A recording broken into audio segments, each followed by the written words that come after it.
Hello guys, welcome to Chittoor cycle ready page. ఇప్పుడైతే మనం కరవార్లో ఉన్న ఐఎన్ఎస్ చేపల్ మ్యూజియంకి అయితే వెళ్ళిపోదాం. మనం అయితే ఫస్ట్ 50 రూపీస్ ఇచ్చి టికెట్ అయితే తీసుకుని మనం అయితే లోపలికి వెళ్ళిపోదాం. ఇది అయితే రవీంద్రనాథ్ ఠాగూర్ బీచ్లో అయితే ఉంటుంది. అసలు ఇది ఎక్కడ వాడారు, ఏమిటి, దీని గురించి మొత్తం మీరైతే ఫుల్ వీడియోని అయితే చూసేయండి.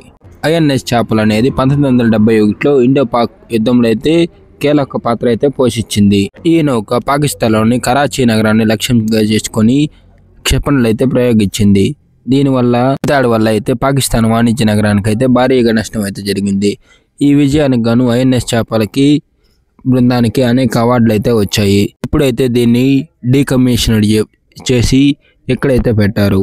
ఇప్పుడు లోపల ఎలా ఉందో మీరైతే వీడియో రూపంలో అయితే మీకైతే చూపిస్తాను. ఫోటో వీడియోగ్రఫీ అలో అయితే లేదు, మీకైతే వాళ్ళు రిక్వెస్ట్ చేసి అయితే నేను తీసుకున్నాను.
చేసిన వెంటనే అయితే మనం అయితే వార్షిప్కి అయితే వెళ్ళిపోదాం. అక్కడ యుద్ధ సమయంలో వాడిన ఆయుధాలు మరియు కెప్టెన్ గదులు ఎలా ఆపరేట్ చేస్తారో అక్కడైతే మనం చూద్దాం.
షిప్ పైన నుంచి అయితే వ్యూ అయితే చాలా బాగుంటుంది.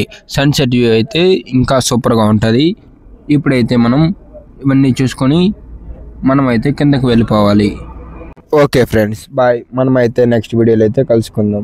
ఇలానే మీరు కూడా నాకు సపోర్ట్ చేయాలని నేను కోరుకుంటున్నాను. నెక్స్ట్ అయితే మనమైతే గోవాలో అయితే వెళ్దాం. జై జవాన్, జై కిసాన్, జై హింద్, జై భారత్.